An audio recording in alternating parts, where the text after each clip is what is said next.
Halo guys, bertemu lagi dengan saya Abi Arumi di Arumi Vlog dan kali ini kita akan berbincang-bincang tentang cara mendapatkan internship ke Korea dan bagi kalian yang pengen sekali mendapatkan beasiswa ini atau internship ini ke Korea dan belum tamat kuliah S1 tapi bisa internship Korea dan ini saatnya buat kalian.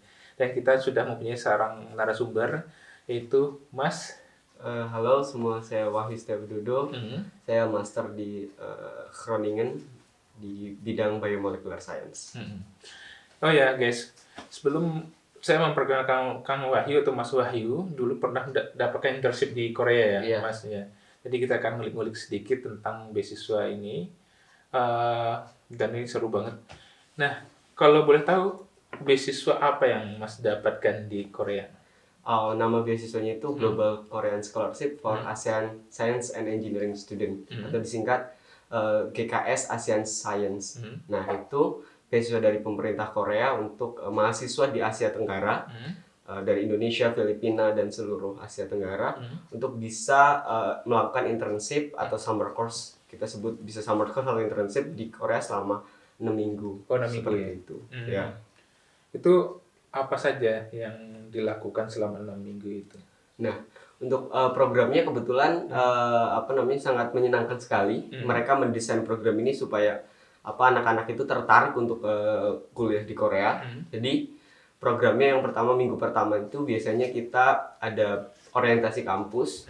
Kemudian di situ minggu pertama kita belajar tentang Korean culture, Korean seluruh segalanya tentang Korea, mulai dari sainsnya, mulai dari tempat-tempat wisatanya, K-pop itu dibahas di dalam kuliah itu.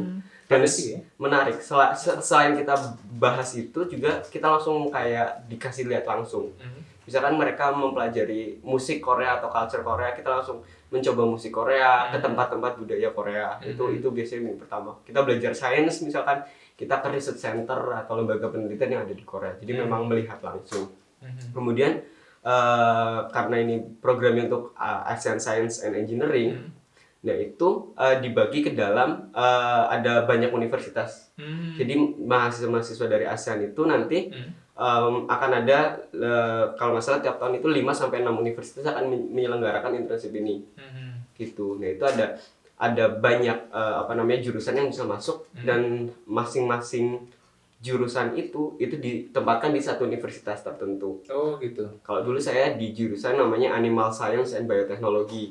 Itu untuk orang-orang life science, biologi, kedokteran hewan, peternakan, pokoknya yang life science. Ada juga kayak tekniknya contohnya adalah teknik arsitektur, itu di universitas yang lain. Ada teknik elektro di universitas yang lain. Ada juga teknik lautan, itu di universitas lain.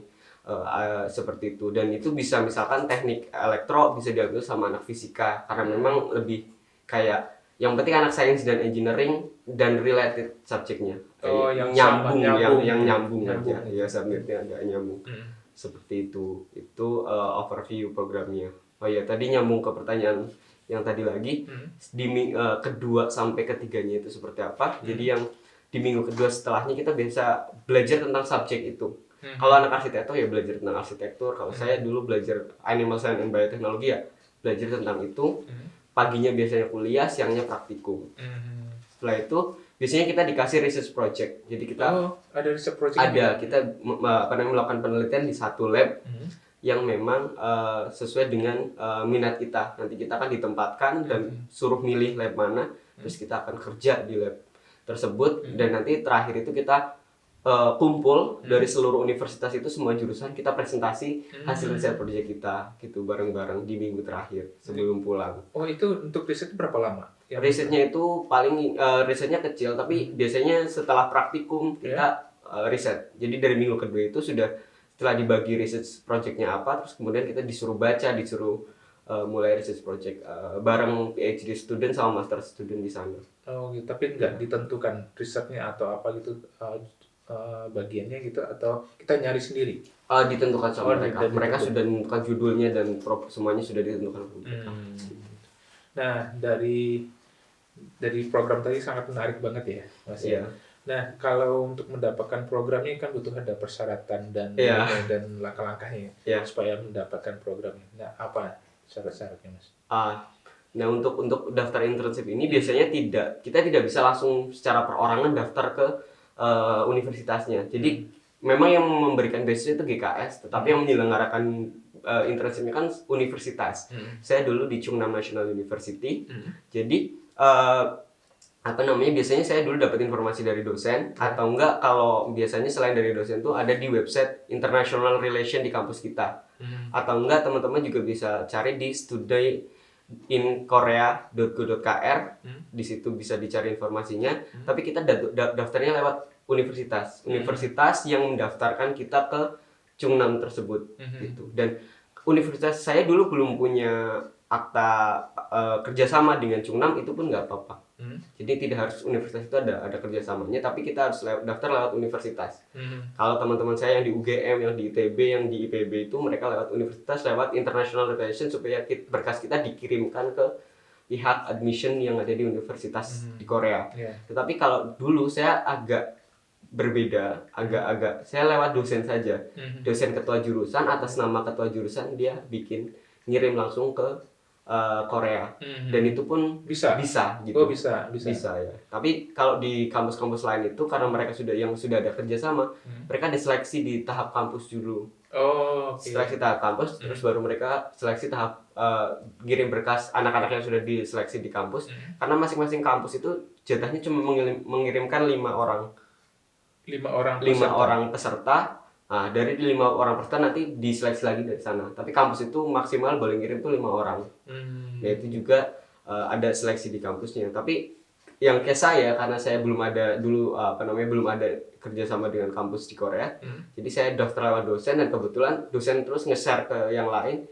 Terus ada 5 orang kemudian didaftarkan oleh dosen tersebut. Gitu.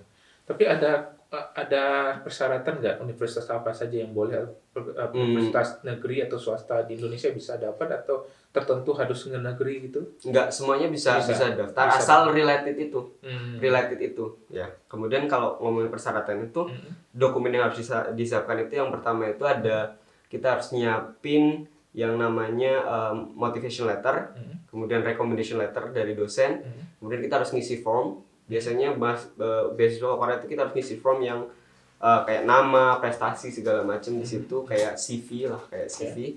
Kemudian kita harus, karena kita akan melakukan research project di sana, kita sudah kayak bikin gambaran riset apa yang akan kita lakukan di sana, seperti itu. Jadi research projectnya itu disiapkan, itu pun sangat sederhana, nggak apa-apa. Karena itu hanya untuk kayak, oh ini anak tuh bisa nulis pakai bahasa Inggris kayak gitu. Oh ini anak tuh kompeten bahasa Inggrisnya kayak gitu. Karena emang tidak ada syarat khusus, misalkan bahasa Inggris TOEFL segini itu tidak ada. Oh, tidak ada. Jadi bukan kayak beasiswa yang bukan kayak beasiswa. Iya. Ya, makanya dia hanya melihat dari profil pendaftaran kita, dari bahasa kita menulis motivation letter, sama bahasa kita dalam menulis research project. Seperti itu. Cara supaya kita bisa diterima nih, Mas, kan berarti kan poinnya atau kuncinya adalah di motivation letter dan research project. Iya. Bagaimana saran Mas Wahyu untuk supaya teman-teman ini bisa daftar untuk masuk dalam kategori ini? Pertama, kalau untuk yang motivation letter, keinginan kita sampaikan ketertarikan kita tentang universitas tersebut. Kayak kita memuji universitas tersebut, misalkan dia rankingnya bagus, atau risetnya bagus, pokoknya kita berikan pujian atau apresiasi ke universitas tersebut. Kemudian setelah itu kita memberikan ketertarikan bahwasanya di kedepannya saya pengen studi di Korea, for example, itu juga akan menjadi poin plus. Kemudian juga ketertarikan kita terhadap tema riset yang ada di sana. Gitu, misalkan di sini sedang riset tentang A yang sangat related dengan riset saya waktu S1, for example. Itu juga bisa menjadi sebuah strength kita. Jadi mereka akan tahu, oh anak ini memang sudah suka riset ini, sehingga ketika nanti dia di sini dia akan benar-benar belajar dengan baik, misalkan kayak gitu. Kemudian untuk research project itu, saran saya teman-teman harus tahu dulu lab di sana tuh labnya apa aja. Karena setelah kita tahu lab di sana apa aja, kita bisa tahu gambaran riset yang memang kira-kira akan diberikan ke kita itu riset tentang apa gitu. Dulu itu saya cari, kemudian ada riset di molekular genetik, kemudian saya bikin riset proposal yang hampir mirip sama penelitian yang memang sudah dilakukan di sana. seperti itu. Jadi kayak oh memang ini anak sudah tahu kita dan sudah tahu banyak tentang kita, sudah baca banyak tentang kita seperti itu sih. Oh, jadi kita harus cari sebanyak-banyak informasi ya. Sebanyak-banyak Informasi informasi. tentang internship ini. Iya, kampus yang kita tuju dan siapa yang menyelenggarakan internship ini. Gitu. Oke. Kalau misalnya kalau yang belum punya ini kerjasama dengan kampus atau penerima internship ini, kan tadi masuk Kang Wahyu atau Mas Wahyu bilang ke dosen ya, berarti dosennya yang langsung ngirim ke universitas. Iya. Nah, kalau misalnya ada lagi universitas-universitas lain di Indonesia yang pengen untuk mendaftar, bagaimana caranya, Mas Wahyu? Paling buka aja, ini kan pendaftarannya di sekitar bulan April Mei. Buka aja di studi.go.kr, nanti di situ akan ada list universitas mana saja yang menyelenggarakan internship itu pada tahun itu. Gitu. Dan kita tahu jurusan-jurusan apa yang ditawarkan. Setelah itu kita bisa hubungin ke kepala departemen kita supaya mengontak sana. Jadi kepala program studi atau kalau kita dekat sama dekannya supaya ngontak ke pihak sana dengan melampirkan syarat-syarat. Kayak motivation letter, English proficiency, recommendation letter, research project yang akan kita lakukan seperti itu. Nah, kita sudah tahu tadi langkah-langkah untuk pendaftaran, persyaratan dan sebagainya. Nah, tapi kalau untuk persyaratan untuk lengkap bisa dilihat di website di websitenya. Website. Nah, kalau misalnya kita sudah dapat nih, Mas, kira-kira benefit apa yang kita bisa bawa pulang ini untuk ataupun benefit waktu saat kita ada di sana? Yang untuk di sana dulu aja ya. Yang di sana dulu kita itu dapat tiket bolak-balik. Ini jarang banget biasanya internship itu tiketnya nggak ditanggung, kita ditanggung tiket bolak-balik. Kita juga ditanggung untuk biaya visa, jadi visa gratis. Kemudian akomodasi, kita sudah disiapkan kamar, sudah disiapkan apartemen beserta fasilitasnya, jadi tidak perlu bayar akomodasi. Kemudian kita dikasih voucher makan. Jadi voucher makan ada juga. Jadi untuk makan itu kita tidak dikasih dalam bentuk uang, tapi kita dikasih dalam bentuk voucher makan di kantin universitas 3 kali sehari, pagi, siang, sore. Kemudian untuk Sabtu Minggu kalau kantinnya tutup, kita dikasih seperti kartu untuk bisa makan di restoran-restoran yang bekerja sama dengan program itu. Contohnya Starbucks atau kalau di Korea kayak KFC-nya Korea seperti itu. Jadi kita makannya di tempat-tempat yang sudah ada kerjasama dengan pihak kampus dan dengan program itu. Jadi untuk akomodasi segala macam aman sih. Kita tinggal siapkan mental aja, duit segala macam sudah ditanggung oleh pihak kita universitas. Berangkat dengan program-program yang mau kita bawa ke Korea gitu. Kemudian untuk benefit selain pas setelah keluar itu, kita yang pertama nambah networking sih. Kayak temen kita kan akan ada banyak teman kita ada dari seluruh Asia Tenggara gitu. Jadi kayak kita punya teman di Kamboja, kita punya teman di Brunei, dan kalau nanti kita jalan-jalan kita tinggal kontak mereka pasti ini sangat welcome. Kemudian juga networking dengan profesor. Karena dengan kita di sana kita bisa kenal profesor yang mana seperti yang saya sudah ceritakan di beasiswa sebelumnya. Dengan kita kenal profesor di sana dan profesor itu karena kita pernah kerja bareng research project, dia tahu kemampuan kita, dia tahu kekurangan dan kelebihan kita. Ketika kita mau daftar beasiswa misalkan KGSP di kampus tersebut itu kemungkinan diterima kan sangat tinggi. Tingkat ininya ya, tingkat untuk diterima itu tingkat tinggi. Jadi ini seperti sebuah batu loncatan supaya kita bisa kalau memang mau kuliah S2 di Korea itu ini batu loncatan yang sangat-sangat bagus. Gitu sih. Nah, setelah itu sudah ada dapat benefit dan semuanya kita sudah selesai dan kita ada juga untuk mendapatkan ini ya beasiswa nantinya di Korea ya. Kita bisa dapat beasiswa Korea. Mas Wahyu punya tip dan trik nggak supaya ini langkahnya smooth dan ini ya di sebenarnya trik-triknya yang tadi sudah cukup banyak dibahas, saya implied. Tapi yang pertama itu kita harus punya background research dulu. Kita harus punya ketertarikan riset yang nanti itu kita bisa jual bahwasanya saya itu adalah tertarik di research bidang ini dan nanti itu bisa enak buat nyusun motivation letter. Jadi punya background penelitian. Kemudian yang kedua itu untuk tips yang kedua itu proofreading juga motivation letter yang udah kita bikin semuanya itu di proofreading sama dosen kita biasanya. Saya biasanya minta proofreading dosen kita apakah ini sudah benar atau tidak. Kemudian yang ketiga itu ya research tentang universitas yang akan kita tuju, siapa profesor ada di sana, penelitiannya apa saja, itu benar-benar harus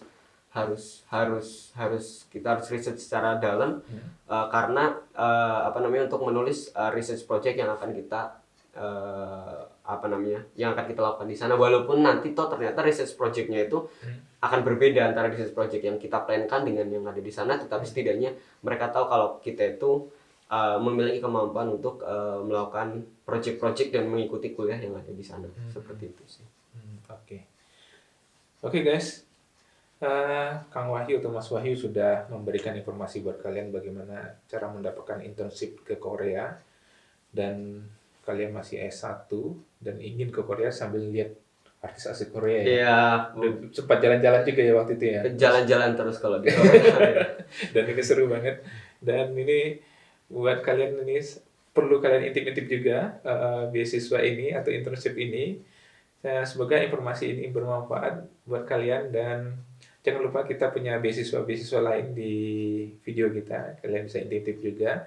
Apabila informasi ini memberikan manfaat, jangan lupa tombol like-nya, subscribe di bawah, dan di-share kalau bila informasi bermanfaat. Dan kita akhiri video ini dengan next video. Bye-bye. Bye-bye.